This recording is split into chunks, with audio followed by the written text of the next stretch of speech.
It has come to my attention through seeing those I love get hurt that in America today there is a massive drug problem that no one seems to be addressing or even really aware of. The Xanax epidemic is wreaking havoc on the lives of millions, many of whom are teenagers that haven't even finished high school. For example, in 2015, a Florida teenager named Joseph McHenry fell victim to depression as a result of Xanax withdrawals, resulting in him committing suicide at only 19 years old. In 2016, 18-year-old Isaac Babinski took Xanax at a friend's house party. His friends woke up the next morning and found him dead. This happened 2 days before his high school graduation. And finally, in May of 2016, Ryan Burnell was driving home the day after his junior prom where he had taken Xanax. On the way home, he hit and killed 29-year-old Thomas Flanagan, leaving a wife and 2 children without a husband and father. This drug has been affecting celebrities as well. Xanax was found in the systems of Michael Jackson, Whitney Houston, and Heath Ledger when they died, and prescriptions for the drug have been steadily on the rise. Most people don't realize how many people are taking benzodiazepines. We do know that, at any time, 5 to 10% of the population gets prescriptions for benzodiazepines. In Colorado, for example, this is between 300,000 and 500,000 people getting prescriptions for benzodiazepines every month, and that's a lot. And are they getting enough to take it every day? Most people are. That's the trouble. It's a lot of this use is long-term. And then outside that, we know the rates are even higher, the non-medical use. And that could be as high as 15 to 20%. Use of this drug is extremely prevalent in my hometown of Bloomington, Illinois, and my longtime friend James was willing to share his story. The first bad experience was actually the first time I started taking Xanax. I had found my mom's prescription. A friend of mine had seen that and told me, he was like, oh yeah, that's actually Xanax. So I'd heard about it and heard that it had some recreational use. But you didn't really know much about the side effects, the dangers of it, or anything really when you first took it? No, I had no idea. Basically, the drug goes into your brain and attaches to these receptors called GABA receptors. And GABA, gamma-aminobutyric acid, is a substance, a neurotransmitter in your brain that sends signals to help make you feel better. And it relieves stress. It basically gives you a feeling of less inhibition and just generally feeling better. And so anything that affects GABA has been used in the past for things like anxiety or stress or sleep. What does Xanax really do to you when you take it? It completely just gets rid of all of your barriers. You can do whatever you want. You have no filters. But at the same time, you can also do things that you wouldn't normally do. And you wake up and you don't remember it, and you can swear that you didn't do it, but because you don't think you did, you don't remember it. It basically starts to mess with your own body's brake pedal as far as getting into situations that could be dangerous for you. It could be as simple as I took too much, then I'm willing to go do something like drink and drive that wouldn't normally, when I'm rational and I'm not under the influence of a substance, I know that's a bad thing to do. Or some other risky behavior. People that not having a brake pedal because of that dysregulation and lowered inhibitions don't know when to stop. And so it's a very slippery slope to go from 1, 2, and people can take off. At a certain point, Xanax will have a paradoxical effect where it, instead of chilling you out, it freaks you out. And I believe that's what happened. I woke up, ran out of my room, and I immediately broke my hand. And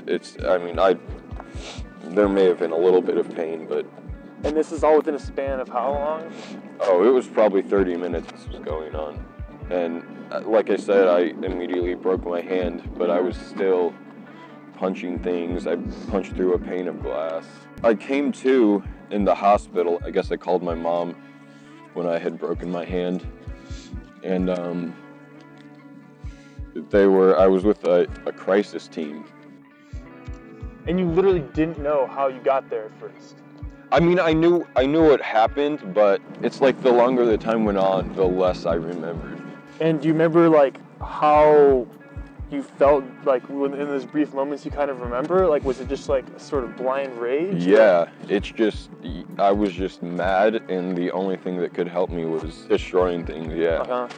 If I told you that in some places high schoolers can get a Xanax pill for $2 to $5, what would your reaction to that be? Not surprised at all. We see it all the time. The street for Z-bars, Zanzibars, yellow for school bus, for whatever you want to call them, the street market is very strong. The highest age for first use is between 15 and 25. For many people in that age range, it's easy to find Xanax with just one Snapchat to a dealer. Dealers will put photos or videos of the drugs in their stories, along with prices, basically using their Snapchat as a storefront. Some even go so far as to message everyone in their inbox simultaneously with prices and other information. It was probably 3 months or so before this next incident happened. I guess I thought at that point maybe I could handle it. Did it sort of like build from there and you started taking them at different, more times? Yeah, because I thought, oh, I've been doing all right. I can go back to it and I'll be fine. I was probably on a binge for about a week. At some point during that week, I had stolen $2,000 from my grandpa. I was in their house and I saw his safe and I figured, hey, I need some money. At that point, it seemed to me like I could cut my whole family off, run away with this money, and I'd be fine. It wouldn't matter to me. So then what happened when you got home?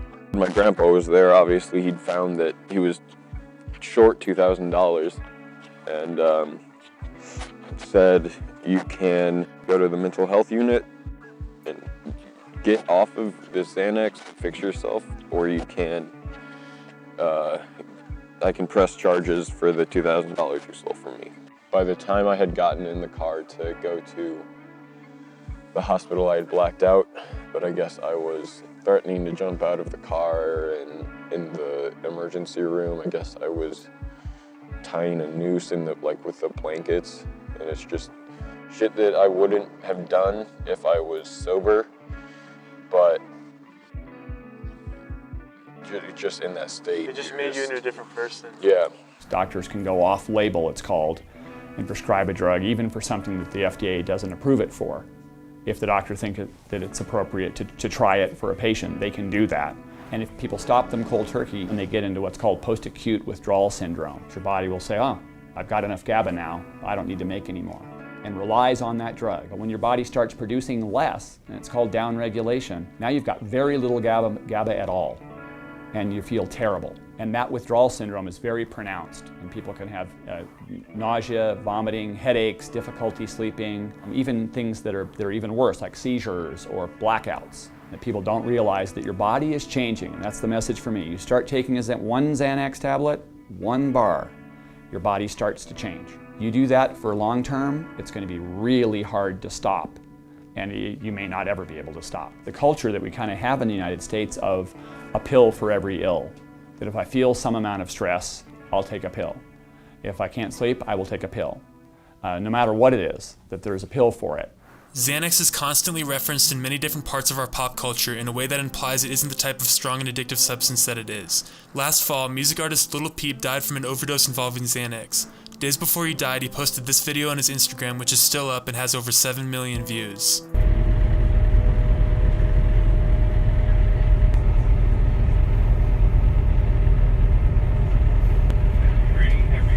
Yo, Reggie.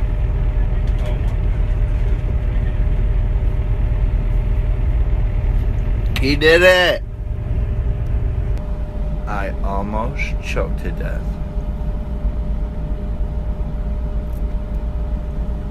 Way back in June of 2016, Lil Pump celebrated getting 1 million Instagram followers by posting a picture of himself holding a cake shaped like a Xanax. At the time of recording this, he has 11 million Instagram followers and last fall scored the shortest Billboard Top 10 hit since 1975. Another artist called Lil Xan released his first studio album called Total Xanarchy in April of 2018 and has a clothing line called Xanarchy. His biggest hit with 161 million Spotify plays at the time of recording is called Betrayed, which is actually a song about Xanax abuse. But despite this, his stage name, brand name, and first album clearly promote Xanax. In addition to these rappers, many other artists also reference the drug in their music. Bars. Xans, ooh, Dexter back popping them Xans. Some days I'm in my Yeezy, some days I'm in my Vans. If I knew y'all made plans, I wouldn't have popped the Xans. I know some fans thought I wouldn't rap like this again, but the writer's block is over. MCs cancel your plans if they're Pulled out of the hood Toyota, drove back to the hood Lambo. Crush jams in my soda. Ride city with my eyes closed. Designer shoes and Xanax tabs, compliments your makeup bag. You never had to buy yourself a drink. She's switching emotions and making them faces just like an emoji. Pineapple planner, it mixed with the Xanax, she loving the coding. Aside from hip-hop, Xanax is also referenced frequently in cinema. Most people have this image in their heads of tobacco executives jet-setting around the world on private planes, eating foie gras as they count their money. Not me. I like to ride with the people. Know your clients. My people cram themselves into a tiny seat, pop a Xanax, and dream of the moment they can stuff their face with fresh tobacco. So you're just good. Good. Well, that's good. Can you believe it's tomorrow? How are you gonna sleep? I don't know. What, do you want some Xanax? I don't think that's for sleeping. Even during the 2018 Olympics, one of the U.S. athletes referenced Xanax. What's going through your mind, your body? I want to throw up.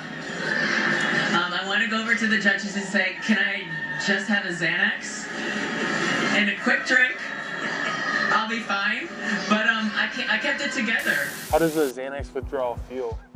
When you've been like on binge like that? You just feel crazy. It's like the one thing that you've been using to cope with your anxiety is gone. And your anxiety all just rushes back so fast. It feels like you're crazy. You don't take it, you have nothing to hold it back anymore, and then it just ruins you.